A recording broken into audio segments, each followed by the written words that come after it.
더위가 한풀 꺾이려고 하지만 여전히 무덥고 오랫동안 무더운 요즘이 일상의 필수적인 요소 몇 가지를 새삼 깨닫게 합니다. 우리가 잘 알다시피 물이 필수지요. 얼만큼 물 단식을 하면 살 수 있을까요?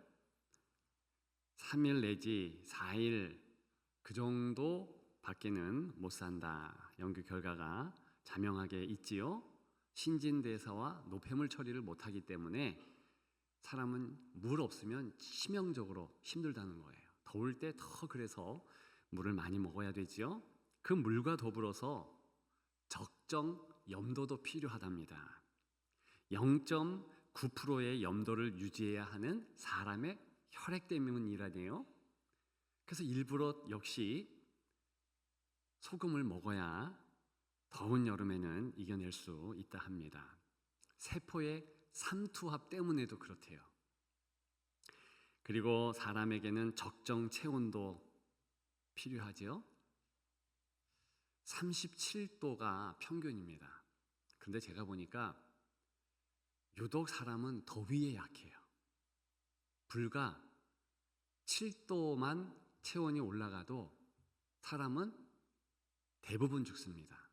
34도, 44도, 45도 정도 되면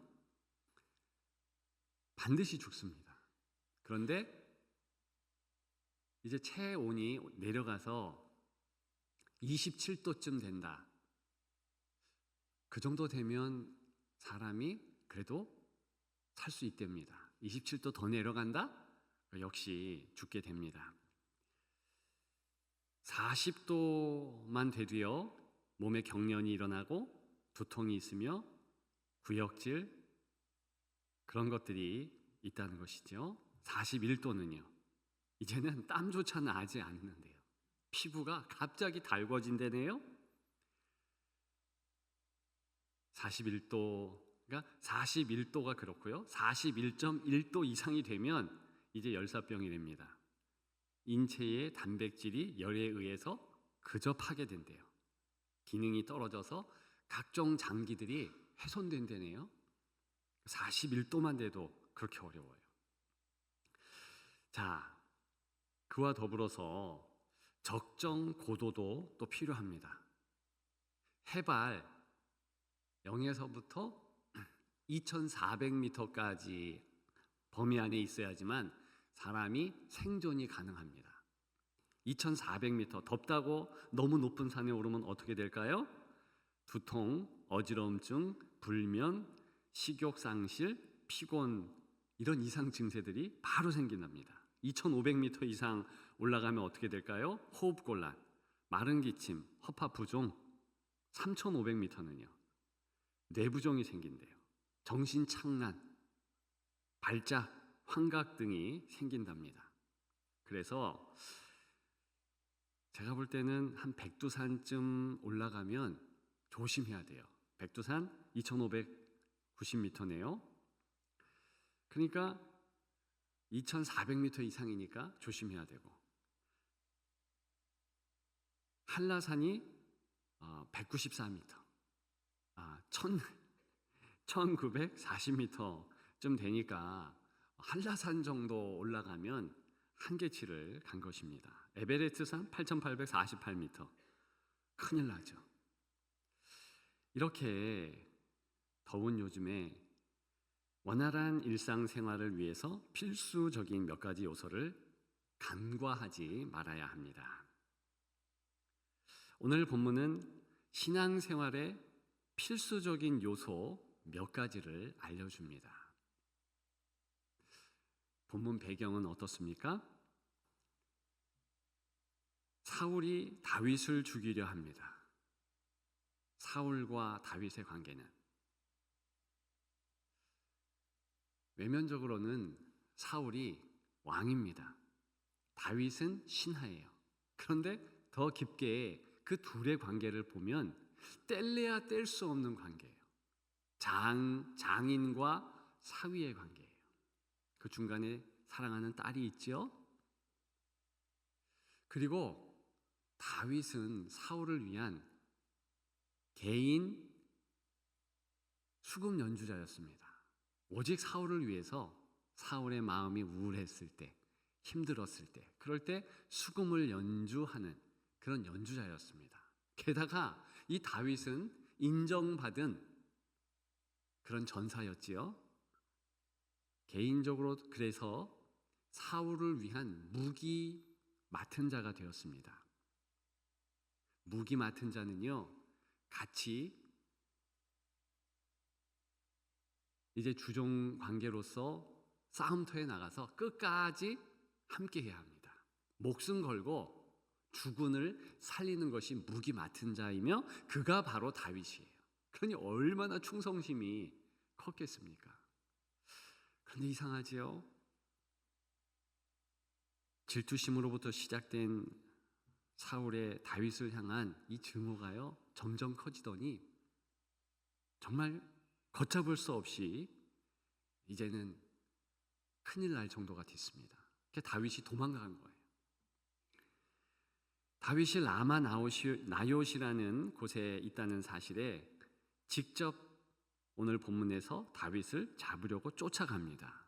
이미 다윗을 잡으려고 3번이나 전령, 즉 사자들을 보내어서 무장 군인들이죠. 그래서 다윗을 잡으려고 했는데 놓쳤습니다. 실패했습니다. 그래서 자신이 직접 나선 그런 길이었습니다.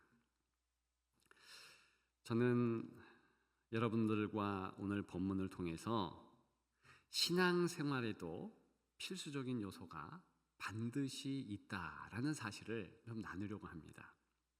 일상생활에서 필수적인 요소가 물, 적정량의 염도, 적정 온도, 고도 이런 것들이 필요한 것처럼 우리 신앙생활에도 필수적인 요소가 반드시 있다는 것입니다.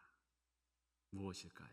첫째, 그것은 먼저 부르짖기입니다. 오늘 짧은 본문이지요. 사울이 라마나요스로 가니라 하나님의 영이 그에게 임하셨어요. 하나님의 영이 임했다. 특별한 문구죠. 그랬더니 어떻게 됩니까? 그가 라마나요스에 이르기까지, 원래 사울이 있던 곳에서 라마나요까지 1시간 정도의 거리입니다. 그 거리를 이동하면서 예언을 하였다 그랬어요. 그것을 현대어 새 번역에는요, 예언을 하였다, 그것을 어떻게 번역을 했는가? 계속해서 춤추고 소리치며 열광 상태에서 예언하며 걸어갔다, 이렇게 말해주고 있습니다. 옳은 번역입니다.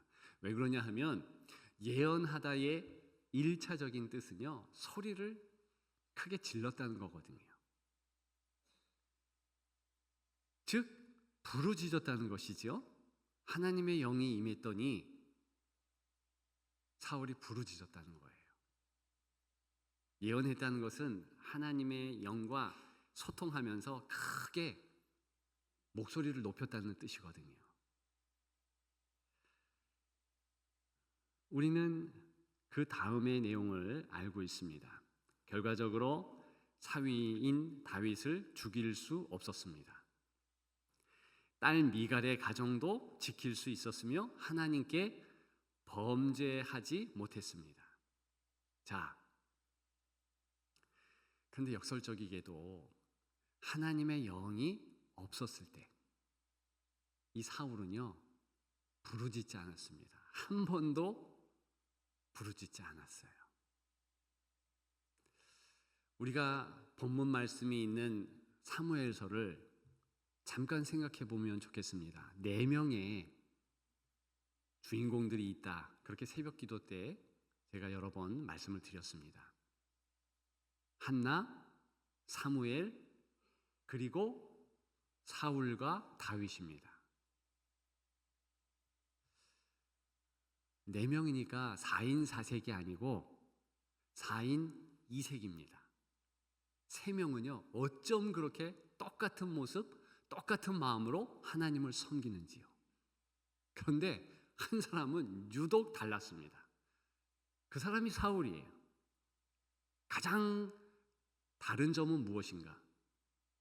말씀드린 세 사람, 한나, 사무엘, 다윗은요, 하나님께 부르짖는 자들이었습니다. 그래서 사무엘서를 피자마자 2장에 한나의 기도가 나오지요. 하나님 도와주세요. 하나님 정말 저희들을 살려주셔야 됩니다. 기도했습니다. 얼마나 그 부르짖는 소리가 특별했는지 엘리 제사장이 술 먹은 것으로 여겼습니다. 다윗 역시 부르짖는 자였습니다. 그래서 사무엘서의 제일 끝자락, 사무엘하 이제 32장, 33장 거기 보게 되면 이 다윗이 큰 목소리로 찬양조의 기도를 합니다. 즉, 다 그렇게 하나님의 사람은 기도했다는 거예요. 사무엘은 어땠을까요? 그 유명한 미스바에 모여서 크게 하나님께 부르짖고 하나님 우리 민족을 살려주시고 이 백성 구원하옵소서. 그래서 우리나라에도 여러 번 미스바 대각성이라는 이름으로 부흥성회들을 했고 하고 있습니다. 그 특징은요, 부르짖는 것이 특징이에요. 그런데 아쉽게도 오늘 본문에 우리의 주목을 받고 있는 사울은 부르짖지 않았어요. 하나님의 영이 임했더니 이제 부르짖기 시작했다는 거예요. 실은 오늘 본문의 사울의 내용은 부르짖는 것이 사실 비꼬는 그런 기록이 된 내용입니다. 왜? 그 전에 부르짖지 못했어요. 그 전에 남을 비판하고 해코지하려 하고 죽이려고 하고 그래서 창을 던지고 칼도 던지고 그랬다는 것입니다. 하나님의 영이 임했더니 목소리를 발하여 큰 소리로 부르짖었다. 여러분, 성도가 부르짖으며 기도하는 것 자체가 얼마나 중요합니까? 그 모습이요, 하나님의 왕권과 주권을 인정하는 거예요. 사무엘서는요, 하나님의 왕권, 하나님의 주권이 큰 주제입니다. 드디어 하나님의 영이 임함으로 부르짖음으로 하나님의 왕권, 그분을 인정했다. 그것이 오늘 본문의 내용이지요. 누가복음 18장 7절에 여러분들이 잘 아는 내용이 나오죠. 하물며 하나님께서 밤낮 부르짖는 택하신 자들의 원한을 풀어주지 아니하겠느냐. 성경에 보면은요, 기도는 부르짖는 거예요. 우리가 묵상하고 하나님께 주목할 때는 잠잠히 그렇게 기다리며 주목할 때가 있습니다. 그러나 성경에 나타나는 기도자의 모습은요, 부르짖는 거예요. 지금도 이스라엘에 가면은 이 이스라엘 사람들이 얼마나 부르짖는 기도를 하는지 모릅니다. 회당에서 통곡의 벽을 부여잡고, 근데 희한한 것은 눈을 뜨고 부르짖어요. 서로 부르짖는 것을 확인하면서 그렇게 부르짖습니다. 이방인인 저로서는 너무 이해할 수가 없어요. 우리 방식이 좋아요. 우리는 그래도 눈을 감고 기도하잖아요.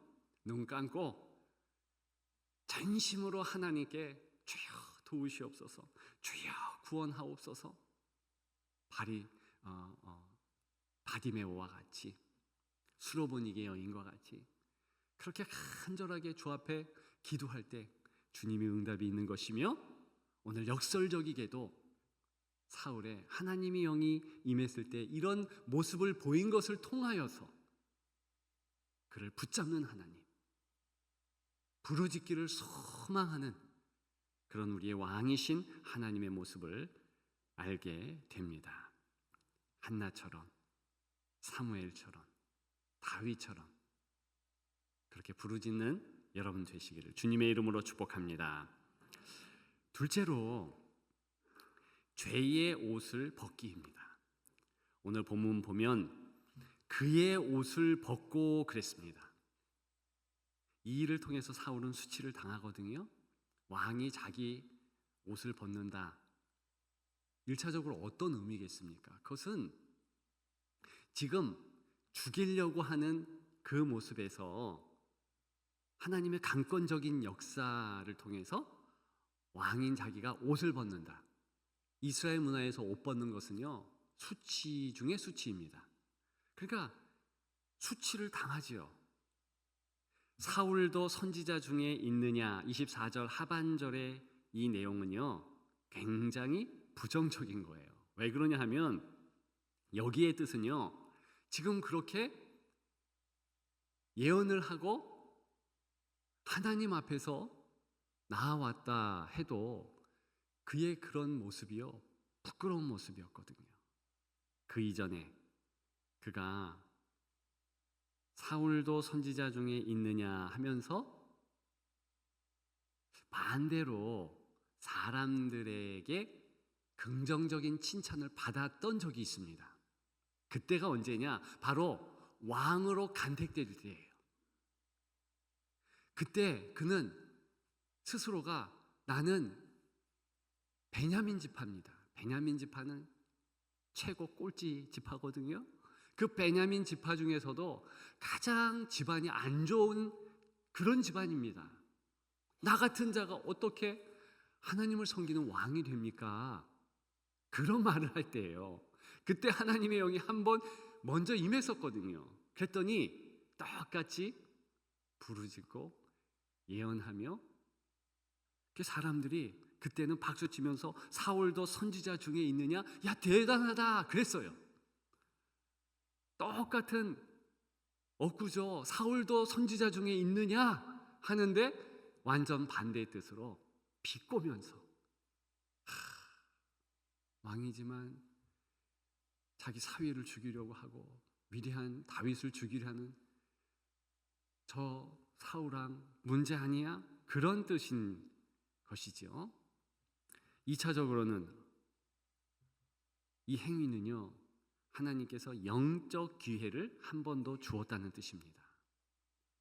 참 왕이신 하나님을 인정하지 않는 사울의 교만을 벗는 기회 말입니다. 아쉽게도 사울은 그때뿐이었습니다. 그 이후의 행적을 우리는 많은 부분은 알고 있습니다. 끝까지 10년 넘게 다윗을 죽이려고 하지요. 그러다 본인이 이제 블레셋과의 싸움에서 죽게 됩니다.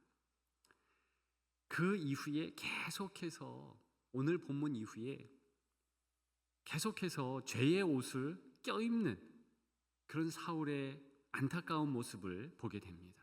교만의 갑옷을 입습니다. 어떻습니까? 저와 여러분들은 그리스도 앞에서 우리의 죄의 옷을 벗읍시다. 그러면 수치를 느낄 거예요. 그러나 그리스도의 선포가 연이어집니다. 요한복음 8장 11절 거기 보면 간음한 여인에게 이런 말씀하셨습니다. 나도 너를 정죄하지 아니하노니 가서 다시는 죄를 범하지 말라. 동일하게 우리에게 내가 너를 정죄하지 않는다. 가서 죄를 범하지 마라.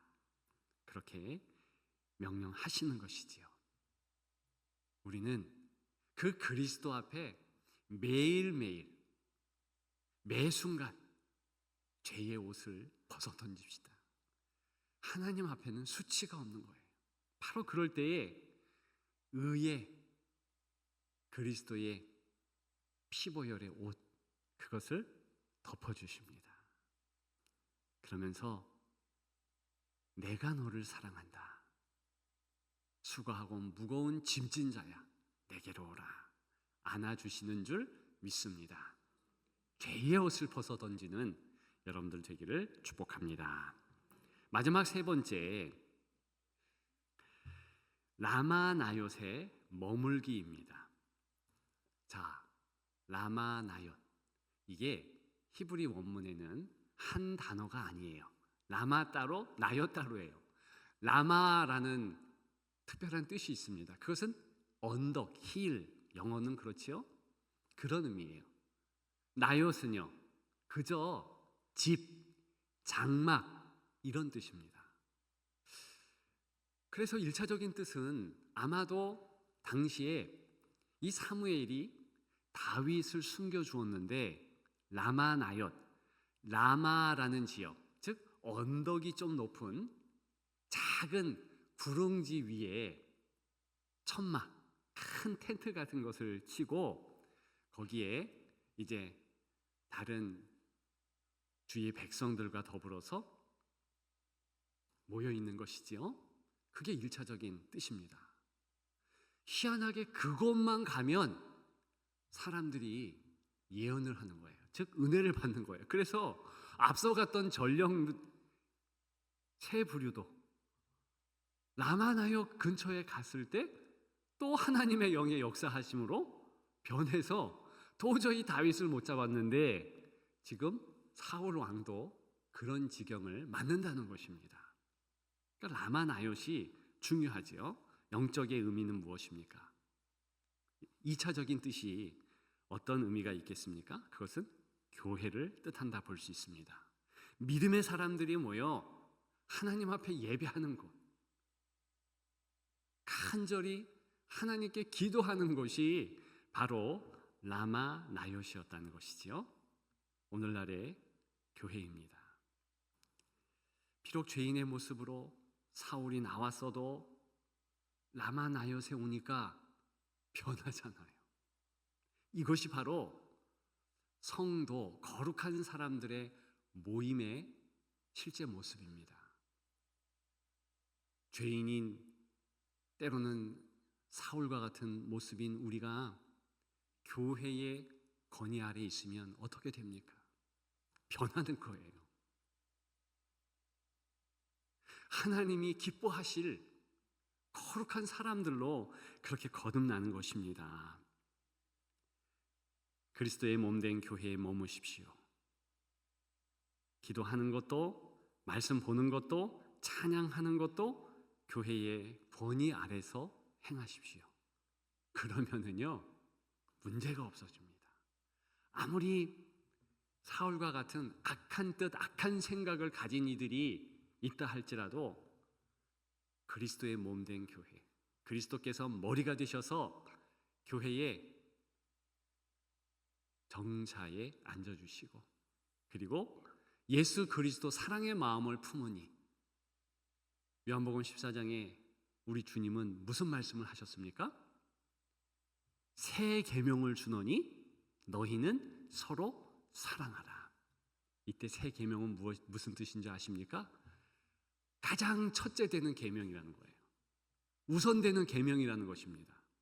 그러니까 교회 아래서는요, 처음에는 다툼도 있을 수 있죠. 비난도 있을 수 있죠. 그런데 시간이 지나가면서 어느 정도 되면 그걸 그치는 거예요. 비난도 그치고 다툼도 그치고 그러면서 서로 사랑하는 것을 이루는 것이 교회입니다. 그러면 어떻게 될까요? 하나님께서 영광을 받습니다. 하나님만을 온전히 바라보는 아름다운 교회가 되는 것입니다. 그런 우리 교회가 더욱 되기를, 한국의 교회가 그렇게 되기를 주님의 이름으로 축복합니다. 어떤 집사님의 기도를 들었습니다. 우리 교회 이야기는 아니고 전의 교회 이야기입니다. 새벽 기도 끝나서 이제 앞에서 기도를 교역자로서 하고 있는데 제 바로 좌석에 앉은 남자 집사님의 기도였어요. 그런데 그분의 기도 어떻게 하냐면 하나님 이번만 도와주세요. 하나님 이번만 도와주세요. 제가 그 집사님을 잘 압니다. 사업이 어려운 거예요. 큰 회사를 운영하시는데 너무 어려운 지경에 부도가 몰리고 그러니까 하나님 앞에 간절하게 이번만 구해주세요. 이번만 구원해주세요. 저도 같이 주여 도와주세요. 도와주세요. 그렇게 기도했습니다. 회사가 다시 원상복귀했고 지금은 이렇게 잘 경영이 되고 있습니다. 그런데 오늘 말씀을 준비하면서 그때 그 집사님의 기도 외침이 떠올랐습니다. 이번만 도와주세요. 사실은 오늘 본문과 연결해서 생각해 보면 틀린 기도죠. 이번에도 도와주세요. 이렇게 기도해야 되는 것입니다. 왜요? 하나님이 그저 찔끔찔끔 도와주십니까? 아니에요. 어제도 도와주시고 오늘도 도와주시고 내일도 도와주실 거예요. 더 중요한 것은 우리가 하루를 맞이할 때 하나님은 새로운 호흡을 주시나요? 그리고 우리의 영혼을 제자리에 놓아 주십니다. 해가 정상적으로 뜨게 합니다. 과학자들에 의하면 해가 매일 뜰 확률은 사실은 낮대요. 우리 이런 거 생각 안 해봤잖아요. 우리의 하루가 여호와 이레의 하나님께서 다 준비하신 것이고 인도해 주신 거예요. 제가 중환자실에 가봤더니요, 많은 분들이 호흡을 못해서 호흡기를 끼고 있었습니다. 산소를 비싼 돈 주고 공급받았어요. 자, 우리가 생각지 못하는 삶의 기적이 무엇입니까? 우리에게 새로운 생명을 주시고 이 하루의 모든 것을 하나님께서 다 주신다는 거예요. 그런 하나님이므로 어떻게 이번만 도와주세요. 이게 아니죠. 이번에도 도와주시고 오늘 아침에도 도와주시고 저녁에도 도와주시고 오늘도 도와주시고 내일도 도와주시고 아멘 할 때까지 항상 도와주시고 그렇게 하실 줄 믿습니다. 오늘 제목이 무엇입니까? 오늘 설교의 제목이 무엇이죠? 주님이 절대적으로 필요합니다. 그런 의미예요. 우리는 그냥 아침에만 주님 도움 필요합니다. 이게 아니에요. 항상. 그래서 쉬지 말고 기도하라고 그랬어요. 왜? 쉬지 않고 우리는 주님의 도움이 필요하기 때문에 우리는 쉬지 않고 기도해야 되는 것이지요. 주님이 절대적으로 필요하기 때문에 그래서 부르짖습니다. 주님이 절대적으로 필요합니다. 그래서 죄의 옷을 벗습니다. 주님이 절대적으로 필요합니다. 그래서 라마나옅으로 갑니다. 여러분들의 신앙의 형편을 살펴보십시오.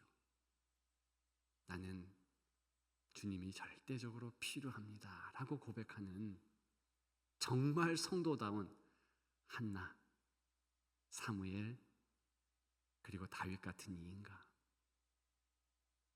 저는 여러분들이 그렇게 될 줄 믿습니다. 하나님의 은혜로 항상 승리하는 은혜가 있는 주님이 절대적으로 필요합니다. 기도하는 여러분 되시기를 주님의 이름으로 축복합니다. 축복합니다.